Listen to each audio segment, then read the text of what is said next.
And despite this propaganda, the Dalits of Kerala, they constitute around 10% SC and ST population. Then around 88% Dalit Christians are there. Totally comes, it will be around 20% Dalits are there in Kerala. And for us, their socio-economic life is concerned. Still they are leading the life of inequalities and they are severely marginalized. And regarding the land question, the total landless people of Kerala is estimated as 5 lakhs. Okay. And government is also actually prepared this data. And according to government data, it goes more than 4 lakhs and some other data are also there. So out of these 4 lakhs landless people of Kerala, 75% of the landless people belong to scheduled caste and scheduled tribes. Okay. Kerala was a Buddhist center. It was a cradle of Buddhism once upon a time. Sangha period, you know, in the South India, the Sangha period, some Buddhist influence was highly, it is too much. And in history, the entire Kerala was under Buddhist civilization, Buddhist culture. Right. And lot of such centers are. Nowadays, most of the Hindu temples, today known as Hindu temples, were Buddhist centers in the past. They all captured by the Brahmins and made temples. And there are even Shabarimala, you know, it's a very popular Shabarimala, Kodungalur, and many other centers are there. But what the present situation is that in Kerala, we don't have Buddha Viharas. We don't have Buddha Viharas and we don't have Buddhist centers. There are some few groups, they actually they started spreading Buddhism and they're propagating the ideology and Dhamma of these teachings are there. आवाज़ India TV में आपका स्वागत है। इस वक्त हम हैदराबाद में हैं और हैदराबाद में एक नेशनल दलित समिट मीट हो रहा है और इसके मद्देनज़र हमारे साथ केरला से आए हमारे एक साथी अंबुजाक्षन जी हैं। Sir welcome. Thank you. We know, we have the impression about Kerala that Kerala is a very progressive state, a high literacy rate.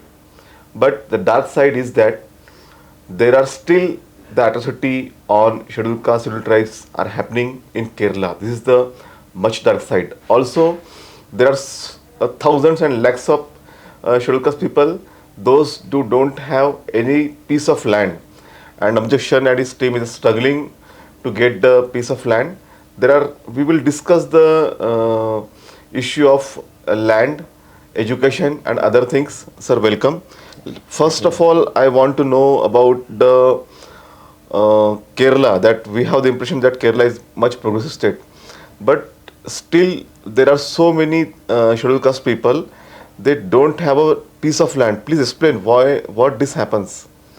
Yeah, it is a general impression about Kerala is that Kerala is more advanced and progressive.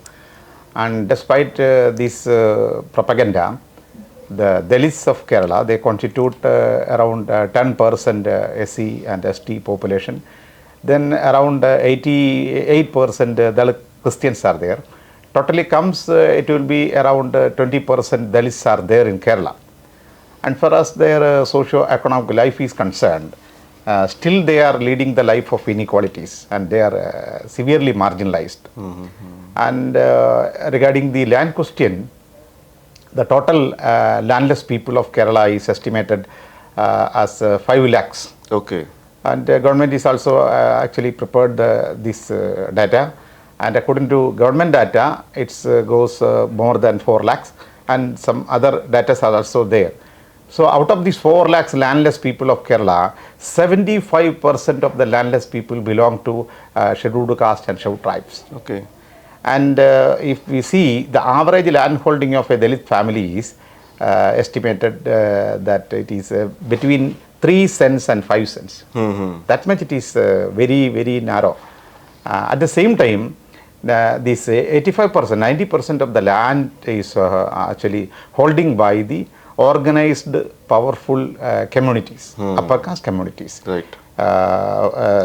Upper caste Christians are there and upper caste communities are there. They are holding the land.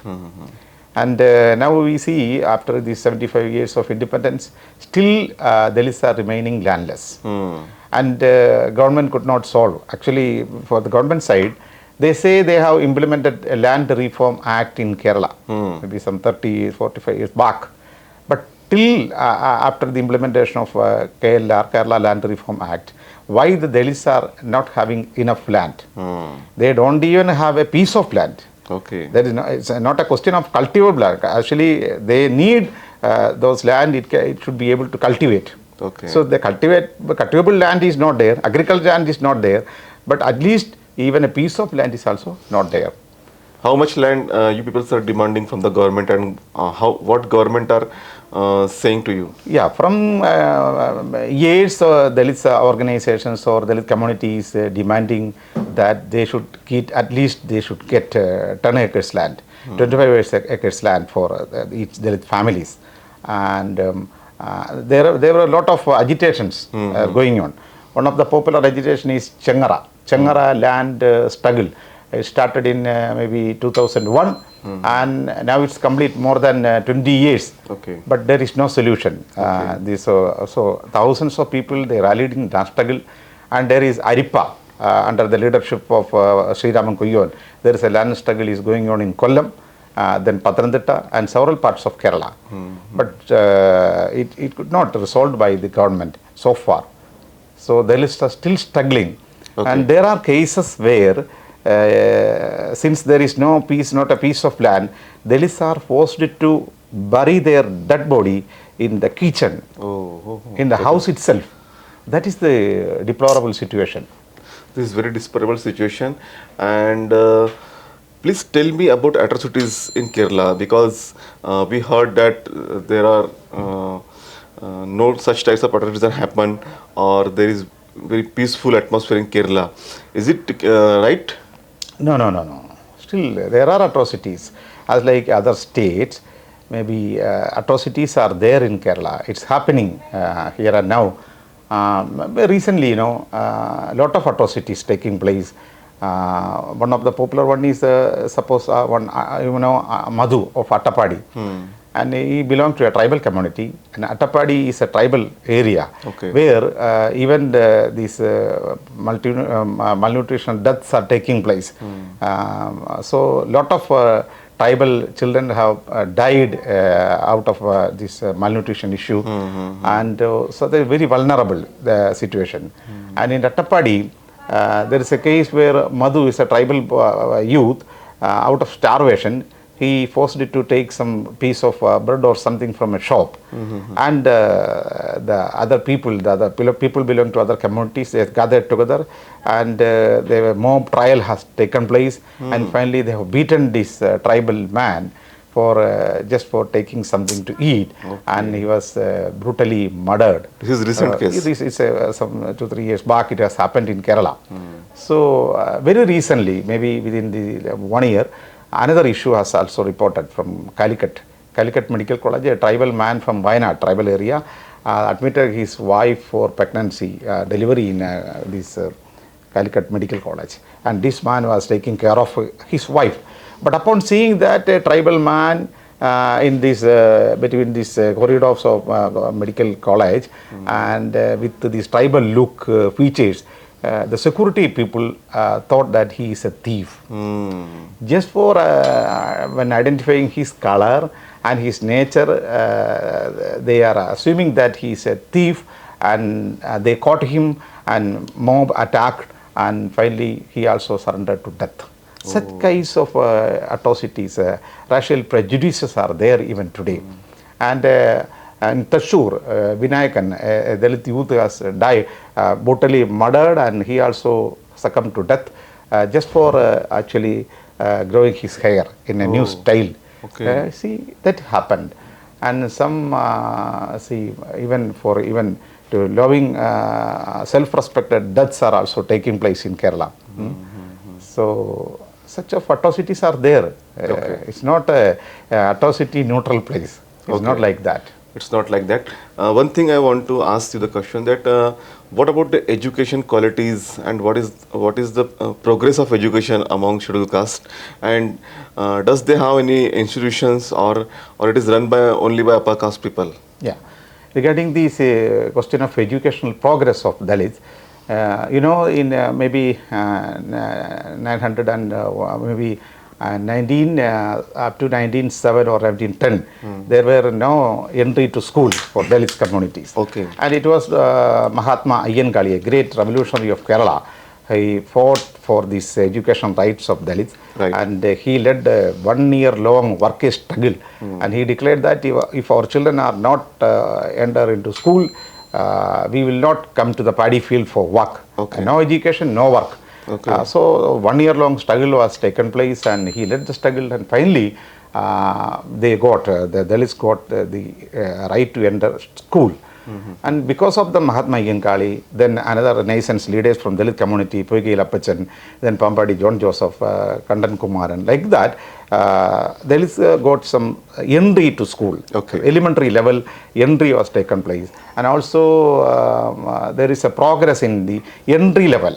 So school level, college level, even higher education, there is some development. But in comparing to the upper caste people and other people, it is not fair. But the problem is that Kerala, actually two phases are there. Entry to the school, equality in entering to the school, and equality in studying, taking education, and also owning own schools or Right. communities, own colleges. It's different thing. Different. In this area, so far Dalits have not much institution. Maybe exceptional 1 or 2 institutions run by some community organization. Okay. Maybe it is very few, 1 or 2. Okay. Otherwise, the 90% of the education institutions, schools, colleges are managed and run by these powerful communities. They hold. Okay. So own institutions are not there. Okay. The another question is that what about the policy preservation, whether they are implementing properly or still we have the backlog? Yeah, this backlog issue is there because Dalit livelihood is actually, in modern days actually, as it's happened elsewhere in India. Kerala also, this traditional sector is facing lot of issues, or unorganized sector is also in the crisis. So this financial issue is there, or survival, this livelihood issue is there. So Dalits are not in a position to send their children to highly qualified school by paying the fees and all. Okay. So that quality of education is there, and in tribal areas and remote areas, this issue of backlog or this issue of non-enrollment of the school is there. Proper education is not there in many places. So that is an issue, and nowadays from the last more than 1 year, and it's actually our Dalit students are not getting any scholarship. And state government say central is not giving money, central government. Anyway, they are not getting scholarship. It's affecting the education of the children, school level and college level. Okay.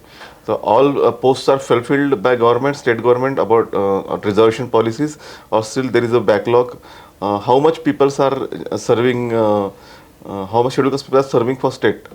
Yeah, only a minimum percentage. There is a reservation, as at 10% reservation is there, at 8% for scheduled caste and 2% for.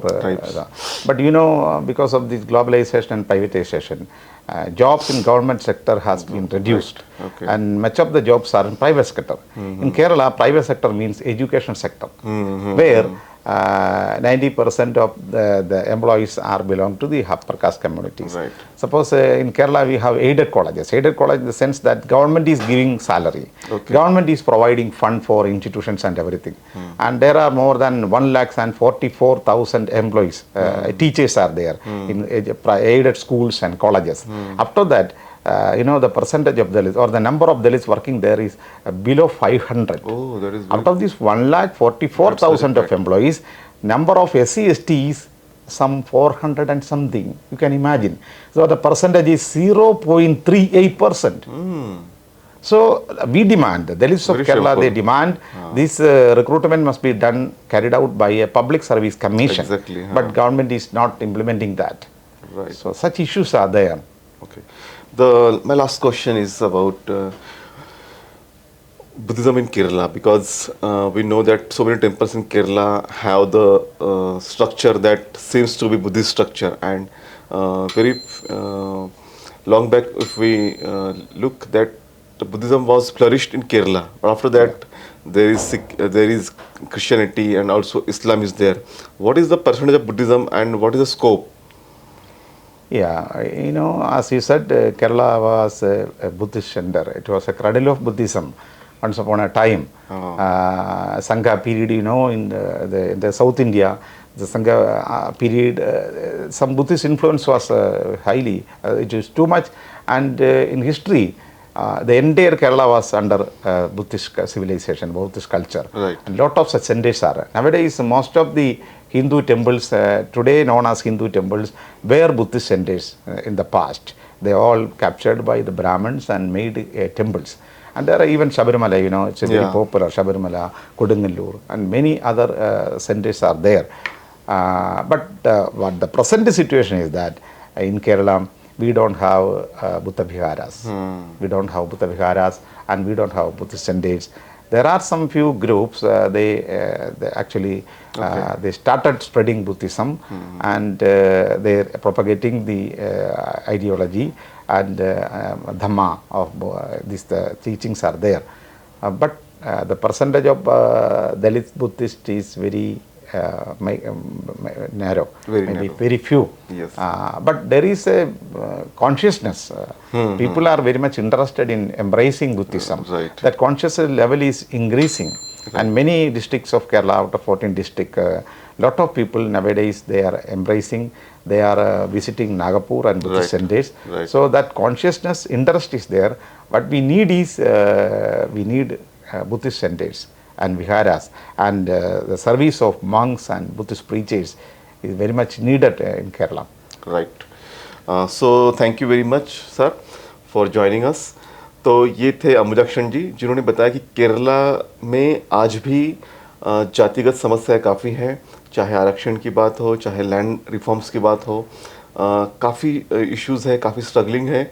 Even जो education sector है केरला का, वहाँ महज 500 से कम employees जो है वो education sector में है शेड्यूल कास्ट के, जबकि वहाँ लाखों लोग जो है वो अपर कास्ट के हैं.